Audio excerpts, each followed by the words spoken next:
শাপলার কথা আসলে একটা শ্রেণীর মানুষ এটাকে মেইন স্ট্রিম হইতে দেয় না। মানে সোজা বাংলায় বললে এটাকে কখনো মূলধারায় আসতে দেওয়া হয় না। মানে শাপলায় যারা ছিল তারা বেশিরভাগ ধর্মপ্রাণ মুসলিম ছিল, সেখানে শুধু হেফাজতের মানুষ ছিল ব্যাপারটা এরকম না। সিমের পরে কিভাবে মিডিয়া ট্রায়ালের মাধ্যমে প্রথমত ছিল মিডিয়া ব্ল্যাকআউট, যেখানে কোনো সাংবাদিকদের ঢুকতে দেওয়া হয়নি। যে দুটো মিডিয়া তারা কভারেজ দিচ্ছিল তাদেরকে বন্ধ করে দেওয়া হয়েছিল, দিগন্ত টেলিভিশন এবং ইসলামিক টেলিভিশন। এবং এর পরবর্তীতে আমরা দেখতে পেয়েছি যে প্রায় 2-3 মাস জুড়েই বিভিন্নভাবে যারা ভিকটিম হয়েছে, যারা গণহত্যার শিকার হয়েছে, তাদেরকে কিভাবে আসামি বানানো হয়েছে। প্রায় 88,000 জনকে মামলা দেওয়া হয়েছে, প্রায় 83টি কি তার চেয়ে বেশি মামলা।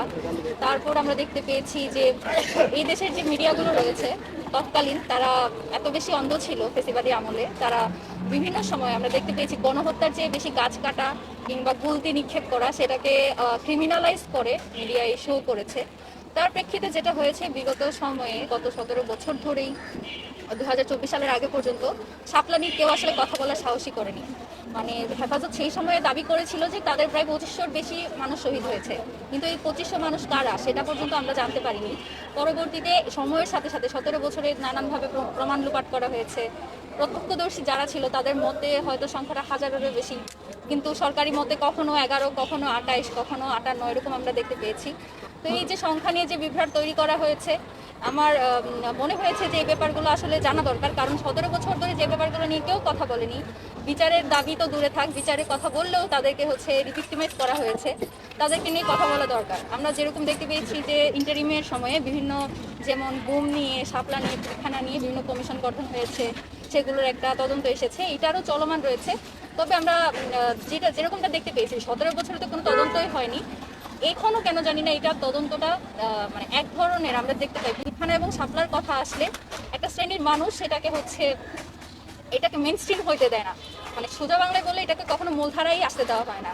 মানে শাপলায় যারা ছিল তারা বেশিরভাগ ধর্মপ্রাণ মুসলিম ছিল, সেখানে শুধু হেফাজতের মানুষ ছিল ব্যাপারটা এরকম না। হযরত মুহাম্মদ সাল্লাল্লাহু আলাইহি ওয়াসাল্লাম, মহান আল্লাহ তাআলা তাদেরকে যে অপমান করার কারণে যেভাবে সাধারণ মানুষ নেমে এসেছিল, প্রচুর সাধারণ মানুষ এখানে হতাহতের শিকার হয়েছে, শহীদ হয়েছে, তাদেরকে নিয়েও কথা হয় না। মানে দাড়ি টুপিওয়ালা হলে যে তাদেরকে নিয়ে কথা বলা যাবে না বা তারা মেইন স্ট্রিম না, এই ধরনের একটা টেন্ডেন্সি থেকে মূলধারায় এই আলাপগুলো হয় না। বিশেষ করে ঢাকা ইউনিভার্সিটি কিংবা এই যে যেই পাড়াটাকে আমরা একটু মনে করি যে সুশীল পাড়া, সেই পাড়া এটা নিয়ে আলাপই হয় না। তো এই জন্য আমাদের মনে হয়েছে এটা সামনে আসা দরকার। তো এই প্রদর্শনী এবং এই প্রামাণ্যচিত্রগুলো দেখানোর মাধ্যমে আমরা মূলত আমাদের যে বিচারের দাবি সেটাকেই আমরা বাঁচিয়ে রাখতে চাই।